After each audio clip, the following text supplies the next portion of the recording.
ahli syara itu adalah orang-orang yang sudah kelasannya sudah tingkat mampu membaca sinyal.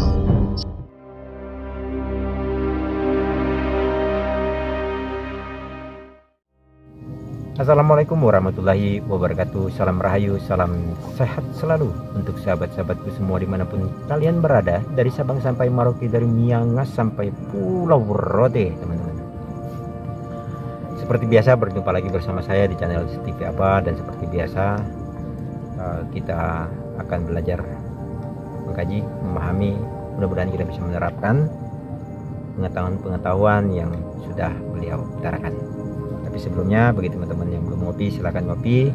Bagi yang sudah ngopi, bikin lagi teman-teman kopinya. Kita ngobrol-ngobrol santai aja, karena ilmu itu memang perlu diasah teman-teman. Kalau nggak diasah, hilang teman-teman. Kita bareng-bareng di sini, tidak ada guru di antara kita.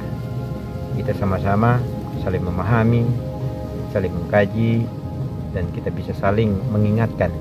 Mudah-mudahan bisa menjadi amal ibadah di kemudian hari kelak. Tidak usah berlama-lama teman-teman, kita lanjutkan video Buya yang satu ini. Wa ma tasyauna illa an yasha Allah. Ketika engkau berkehendak, enggak mungkin akan muncul kehendakmu kecuali memang dikehendaki oleh Allah. Kehendakmu itu adalah karena kehendak Allah. Kalau bukan karena kehendak Allah, engkau tidak akan berkehendak. Ketika Allah akan memberikan sesuatu kepada kamu, kali gane, hatimu digerakkan oleh Allah untuk meminta, didorong semangatnya terus meminta, nggak kenal lelah. Artinya meminta, berdoa dengan tangannya, berdoa dengan kakinya, berdoa dengan usahanya, berdoa dengan bangun malamnya, berdoa dengan segala macamnya lah. Ketika Allah tidak berkehendak, ya kamu juga melempem. Ya kadar nembe dipai mata selawat ping nama bahaya balik mana udah beli kuat cekaken nama ya us beli us. Ya tapi ketika Allah menghendaki dia akan mencapai tujuan, sekasih 80.000 dilakukannya kuat sih. Iya. Sampai urut tadi kan. Iya. Iya kan gitu. Kaligannya kuat, diparingannya kuat. Makanya ya jadi sampai gerak hatimu juga Allah yang menggerakkan. Lalu itu adalah tauhid sifat. Wa qala ta'ala fi tauhid zat, dalam tauhid zat, wa huwa Allahu fis samawati wal ardi. Dialah Allah yang di langit dan yang di bumi. Di mana? Ya di mana-mana, di langit, di bumi, di mana saja. Allah nuru samawati wal ardi. Allah adalah cahaya langit dan bumi. Ini ada sebagian ulama yang memaksakan mentakwilkan Allah nur samawat, Allahu khaliqun nur samawat, Allah menciptakan cahaya langit dan bumi. Karena masalahnya apa? Mereka khawatir terjebak pada kemusyrikan kalau disebut Allah adalah cahaya.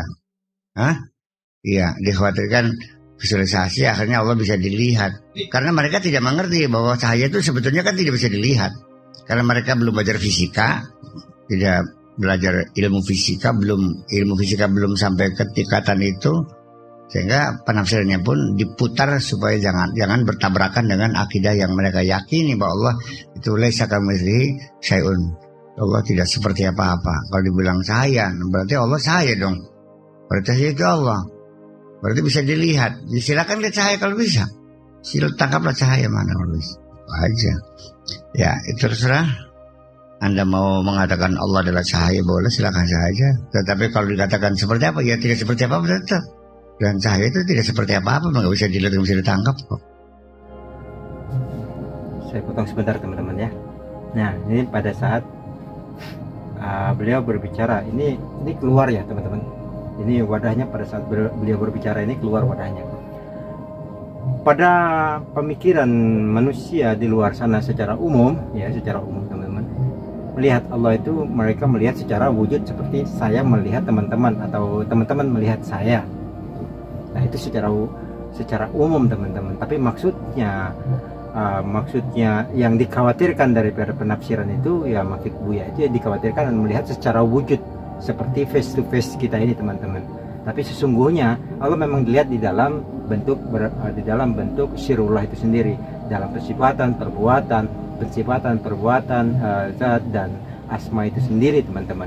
Hanya bisa sampai di sana, Tapi secara wujud, nah ini kembali lagi yang dikhawatirkan Buya, yang menurut opini saya dikhawatirkan Buya, manusia secara umum itu melihat secara face to face, enggak seperti itu ya teman-teman. Kita lanjutkan.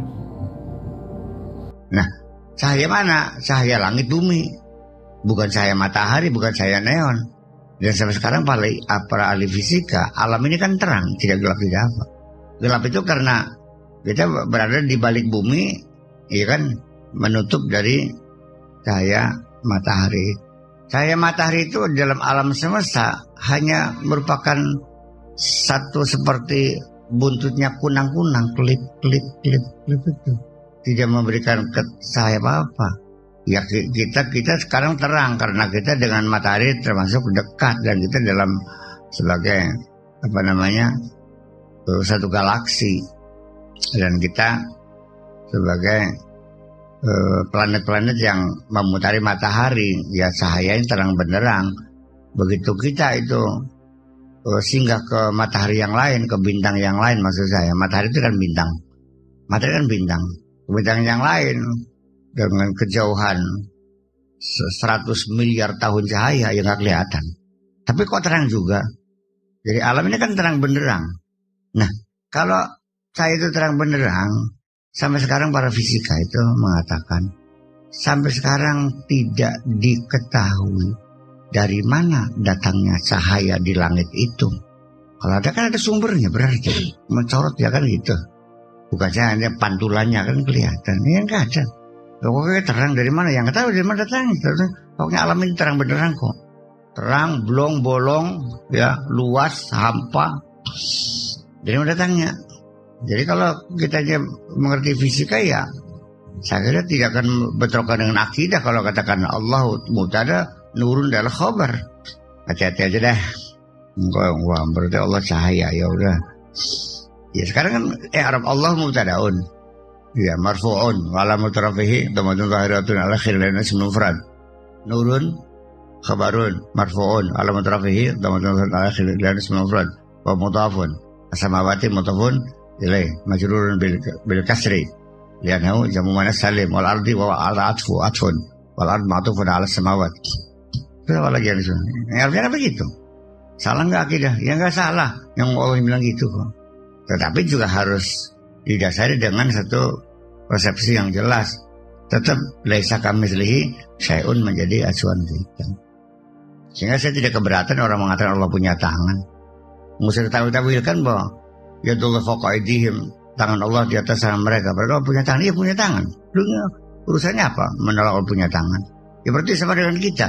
Ya kalau Anda tanya seperti apa tangan Allah, saya jawab tidak seperti apa-apa, selesai kok. Musyrik nggak kalau saya mengatakan Allah punya tangan?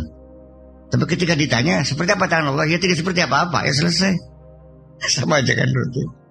Iya, musyrik itu kalau Allah punya tangan, tangannya seperti tangan kamu. Ada jempolnya, ada jentiknya, itu yang musyrik. Tapi kalau tidak seperti apa-apa. Iya. Nah, tetapi dalam ayat ini ketika disebutkan Allah adalah yadullah, tangan Allah dalam artian sebagai kata isti'arah, kata pinjaman, tangan bermakna kuwah, kekuatan. Ya bisa juga itu mah. Kalau itu bisa. Lain dengan Allah bersamawati ya, dia ada kan. Ini kan marfu al-khabariyah. Kok menjadi Allah khaliqun nur? Gimana sih? Itu.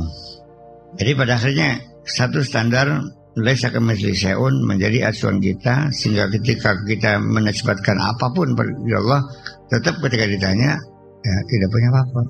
Ya artinya bahwa visualisasi itu nggak akan mungkin terjadi pada zatullah itu, karena tidak mungkin akan bisa ditangkap, tidak bisa diraba, tidak bisa dilihat, tidak bisa dicium dan sebagainya, nggak bisa dihitung, nggak bisa diukur. Ala tafsiri ahli isyarah wahum ahlul batin, sesuai dengan penafsiran ahlul isyarah.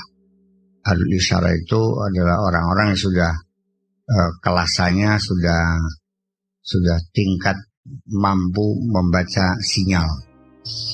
Orang-orang yang sudah bisa mampu membaca sinyal. cukup dengan isyarat.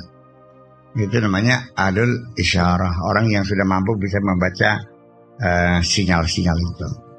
Wahum ahlul batin, mereka ahlul batin. Jadi ketika orang yang sudah ahlul isyarah ketika baca Al-Quran ya ceritanya lain. Kalau kamu kan ngotak-ngotak ngurusi yang bicarakan hanya hukum saja kan. Wolak-walik haram halal sih gulat ya, nggak ada urusan.